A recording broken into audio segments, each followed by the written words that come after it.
وما ارسلناك الا كافة للناس بشيرا ونذيرا رب اشرح لي صدري ويسر لي امري واحلل عقدة من لساني يفقهوا قولي رب زدني علما۔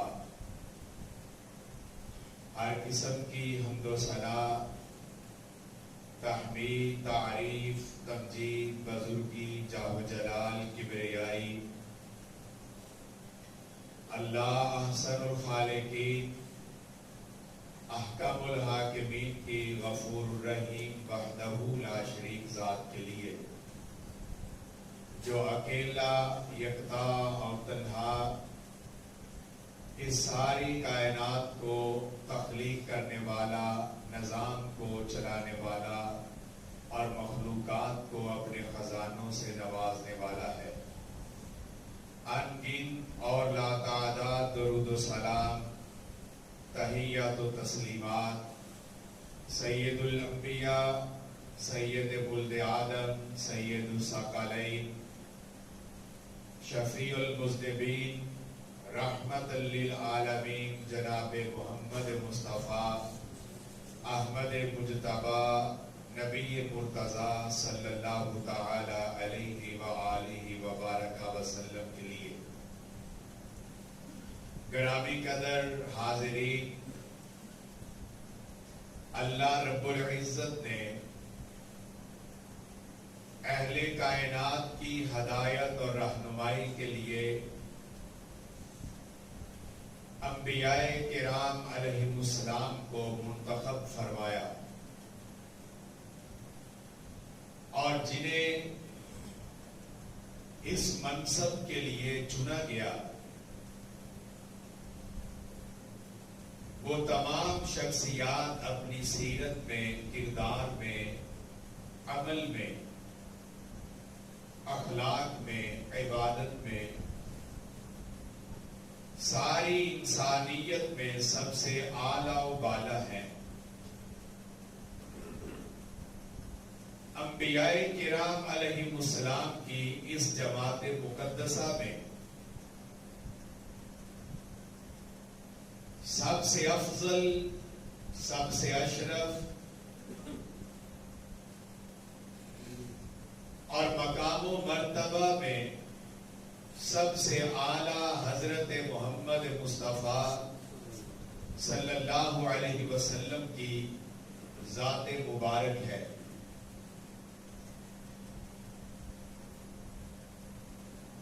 اللہ مالک الملک نے جو اوصاف و کمالات آپ سے قبل انبیاء کرام کو عطا فرمائے ہیں، وہ جمیع اوصاف، وہ تمام تر کمالات، وہ ساری خوبیاں اور سارے محاسن، وہ تمام خصائل اور وہ تمام فضیلت کی باتیں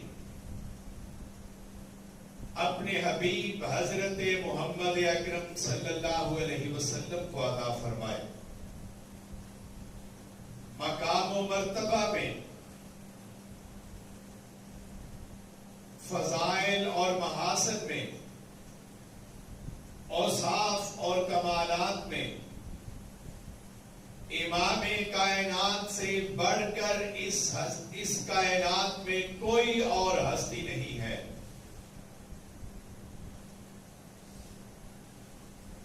اسی طرح جب اللہ اپنے نبی کو مبعوث فرماتا ہے تو اس کی نبوت و رسالت کی سچائی کے لیے، حقانیت کے لیے کچھ دلائل بھی عطا فرماتا ہے۔ یہ دلائل امام کائنات کو بھی عطا فرمائے گئے، اور اس قدر عطا فرمائے گئے ہیں کہ ایسے دلائل کسی اور کے حصے میں نہیں آئے۔ ان دلائل کو مختلف نام دیے گئے ہیں۔ ہم اپنی بات کرتے ہیں فضائل کو بیان کرتے ہوئے کہتے ہیں کہ یہ نبی کے معجزات ہیں. حضرت امام ابن تیمیہ رحمہ اللہ نے جب اس موضوع پر گفتگو کی ہے تو وہ کہتے ہیں کہ یہ دلائل اور براہین ہیں. امام بہقی رحمہ اللہ نے حدیث کی ایک کتاب لکھی اور اس کا نام دلائل النبوہ رکھا، جس میں نبی کریم صلی اللہ علیہ وسلم کی نبوت اور رسالت کی دلیلوں کو جمع کیا ہے. امام ترمذی رحمہ اللہ جب اس موضوع کو بیان کرتے ہیں تو انہوں نے اس کا نام آیات نبوی رکھا ہے. امام نووی نے جب اس موضوع کو بیان کیا ہے تو معجزات نبی کا نام دیا. امام بخاری رحمہ اللہ نے جب ایسی احادیث کو جمع کیا تو ان کا نام علامات نبوت رکھا. اور قرآن نے ان ساری آیات میں جہاں جہاں پیغمبروں کی رسالت و نبوت کی سچائی کو بیان کیا ہے وہاں آیت کا لفظ بولا ہے یا جمع آیات بولا ہے. اور ہم اپنی زبان میں آیت کا معنی کرتے ہیں نشانی. تو پھر ان آیات کا معنی یہ ہے کہ وہ نشانیاں، وہ علامتیں، وہ دلیلیں، وہ براہین جو عرش والا اپنے کسی بھی نبی کو دے کر اس دنیا میں مبعوث کرتا ہے، ان کو آیات بھی کہا جاتا ہے، انہیں معجزات بھی کہا جاتا ہے. قرآن مجید میں ایسی باتیں اللہ نے ذکر فرمائی ہیں کہ مختلف قوموں نے اپنے اپنے نبی سے مطالبہ کیا کہ ہمارے پاس کوئی ایسی دلیل لے کے آؤ جس سے تمہاری نبوت کی سچائی ظاہر ہوتی ہو، ہم اس دلیل اور نشانی کو دیکھ کر مان لیں گے. جیسے حضرت صالح سے کہا کہ اونٹنی آنی چاہیے، اللہ تعالیٰ نے ان کا مطالبہ مان لیا اور ایک پہاڑ پھٹا اور اس سے ایک جوان اونٹنی پہاڑ سے برآمد ہو گئی. حضرت موسیٰ علیہ السلام کو نشانیاں عطا فرمائی، وہ اپنا عصا زمین پر پھینکا، وہ سانپ بن گیا. حضرت عیسیٰ علیہ السلام کو نشانیاں دی، وہ کسی اندھے آدمی کی آنکھوں پر ہاتھ لگاتے اس کی آنکھیں ٹھیک ہو جاتی. وہ مرے ہوئے آدمی کو کہتے کہ اللہ کے حکم سے زندہ ہو جا، وہ زندہ ہو جاتا. وہ مٹی کا ایک پرندہ بناتے اور اس میں پھونک مارتے، وہ مٹی کا پرندہ جیتا جاگتا پرندہ بن کر اڑنے لگتا. یہ انبیاء کرام سے مطالبے کیے گئے. انہیں معجزات بھی کہا جاتا ہے اور اللہ کی طرف سے ملنے والی نشانیاں بھی کہا جاتا ہے. معجزہ اس لیے کہتے ہیں کہ کوئی اور آدمی نبی کے علاوہ اپنی تمام تر صلاحیتوں، قابلیتوں اور مہارتوں کو رکھنے کے ساتھ ایسا کوئی کام اپنی ذات کی جانب سے نہیں کر سکتا ہے. دوسرے لوگ ایسا کام کرنے سے عاجز اور کمزور ہو جائیں. جو کام ایک نبی کر رہا ہو کہ حضرت موسیٰ نے اپنا ڈنڈا دریا کے اوپر مارا، بہتا ہوا دریا رک گیا اور اس نے اپنے میں سے گزرنے کے لیے رستہ عطا کر دیا. کیا کوئی شخص اپنی طاقت اور مہارت سے ایسا کام کر سکتا ہے؟ انہیں معجزہ کہا جاتا ہے. کہ کوئی دوسرا آدمی نہیں کر سکتا ہے، لیکن یہ عرش والے کی عطا ہے جس کو وہ اپنے نبی میں، انبیاء میں سے جس نبی کو چاہے جو چاہے عطا کر دے۔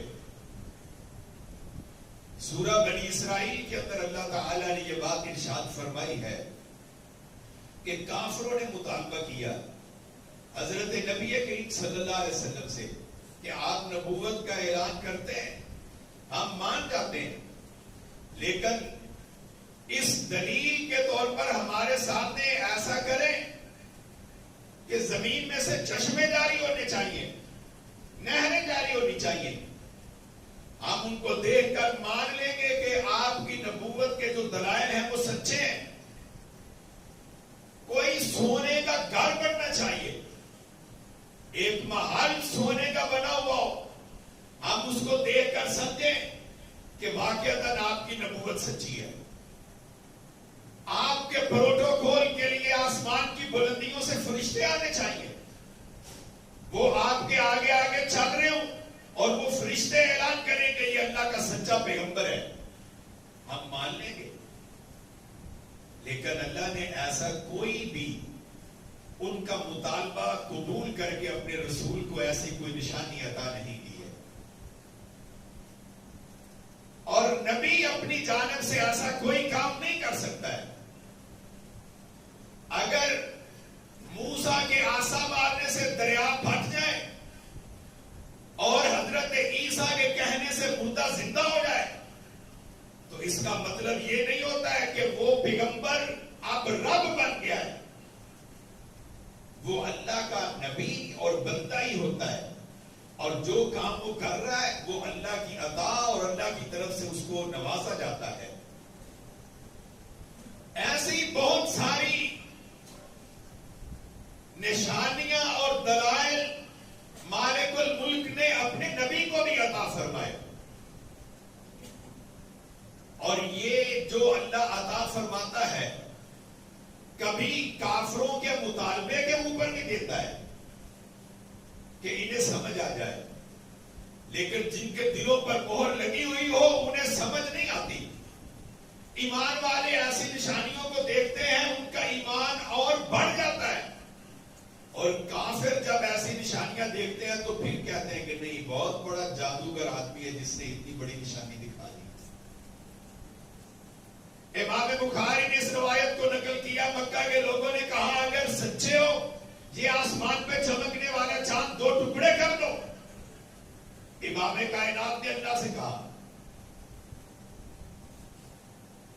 چاند آسمان پہ چمک رہا ہے، اللہ کے حکم سے رسول اللہ نے چاند کی طرف اشارہ کیا، وہ دو ٹکڑے ہو گیا۔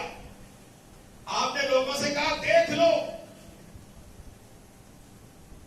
سارے کافر کہنے لگے بہت بڑا جادوگر ہے کہ اس کا جادو صرف زمین پر نہیں آسمانوں کے اوپر بھی چلتا ہے۔ ایمان والے ایسی نشانی دیکھیں تو ان کے ایمان میں اور اضافہ ہوتا ہے، اور دلوں کے اندر کفر بیٹھا ہوا ہو تو کفر میں اور اضافہ ہو جاتا ہے۔ کچھ مطالبے اور مطالبے منظور کر کے اللہ اپنے نبی کو معجزے عطا کرتا ہے، اور کچھ چیزیں اللہ اپنے نبی کو برکت کے طور پر دیتا ہے، دعائیں قبول کرتا ہے، کھانے میں برکت عطا کر دیتا ہے، پانی میں برکت عطا فرما دیتا ہے، اور کبھی کافروں کو شکست دے کر بھی اپنے نبی کی نبوت کو سچ ثابت کرتا ہے۔ اور نبی کے معجزے صرف انسانوں پر نہیں، حیوانات کے اوپر بھی ہے، درختوں کے اوپر بھی ہے، جمادات کے اوپر بھی ہے۔ کوئی ایسی چیز نہیں ہے جس پر نبی کا معجزہ ثابت نہ ہوتا ہو۔ امام ابن قیم نے لکھا ہے کہ اللہ نے اپنے رسول کو 1000 معجزے عطا کیے ہیں، اور جب ہم انہیں پڑھتے ہیں، سنتے ہیں، سناتے ہیں، ایمان میں اور اضافہ ہوتا ہے، دل کو سکون میسر آتا ہے۔ امام مسلم نے روایت نقل کی ہے، حضرت رسول اللہ صلی اللہ علیہ